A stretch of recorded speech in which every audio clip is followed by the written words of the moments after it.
Hi mga ka-PNG, ito po si Boss G, OFW mula sa Papua New Guinea. Magandang araw. Kumusta po mga ka-PNG? Ngayon po ay nasa bakasyon pa rin tayo sa Pilipinas. At ito nga, pupunta tayo sa Occhio Optical.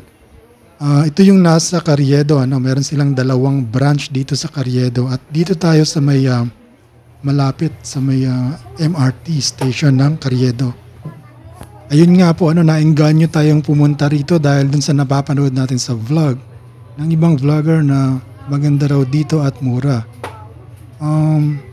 Siguro konti lang naman po ang difference, pero hindi naman ganun kamura. Medyo ganun pa rin ang halos ang price. Pero marami kang makikitang frame na magaganda rito. At itong branch nga pala ng Occhio Optical na napuntahan namin ay nasa loob ng Emerald Circle Building na to, dito sa Avenida. Ilang lakad lang po ito sa Carriedo Station. Ayan, at matapos nga kaming masukatan ay nag-lunch muna kami rito, dito sa restaurant na to, Chinese Resto, na matagal nang nag-i-exist dito sa Carriedo, malapit sa Carriedo MRT Station. Ayan. So instead na tayo po ay kumain dun sa fast food, siguro paminsan-minsan kakain ka rin ng mga ganito, lutong bahay. From a Chinese restaurant, at meron pa siyang kasamang yung chili sauce o chili garlic sauce.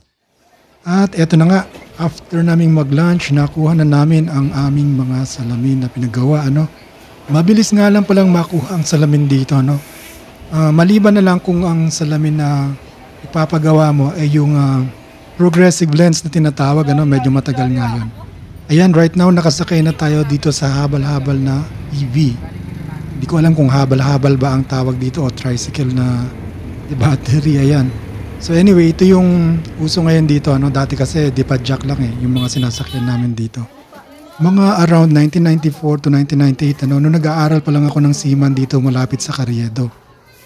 Ayan, at narito na nga tayo sa loob ng 168 Shopping Mall dito sa Divisoria. Ito talaga yung pinupuntahan namin tuwing magbabakasyon kasi maraming murang damit dito at murang mga pantalon, ganon. Kagaya nitong nakikita nyo, ang lalaking t-shirt pero affordable yung kanyang presyo. At dito nga sa baba nito marami ring pwesto ng mga accessories ng cellphone. At ito nga nagpapagawa nga tayo como curve yung ating lens ng phone natin. Kailangan ng special na tempered glass. At ito nga, ayan, inuukit pa nitong machine na to para lang mahulma dun sa mismong phone. Nag-i-insert lang sila ng film dun sa loob, tapos ayan, yung machine na ang bahalang mag-cut according dun sa napili mong specification ng screen ng phone mo.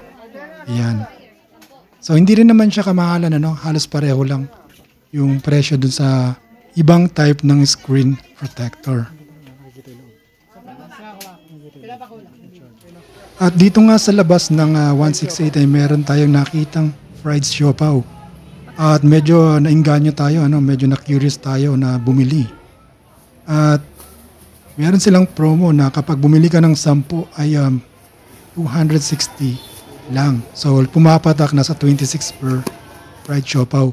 Ngayon ang kanyang retail ay 28. At nandito na nga tayo sa bahay ngayon, titikman na natin kung masarap ba tong fried siopaw na ito. Honestly, ang pagkakaintindi ko sa fried siopaw ay ipipirito nila para tumigas yung siopaw. Pero kung mapapansin nyo, parang yung ilalim lang ang pinainit dun sa frying pan o dun sa kung saan niluluto yung burger. Pero okay naman, masarap pa rin siya. Yun lang po ang video natin for today mga ka-PNG, at sana po nakatulong ito sa mga aspiring OFW na pupunta sa Papua New Guinea. Salamat po sa panonood. Goodbye.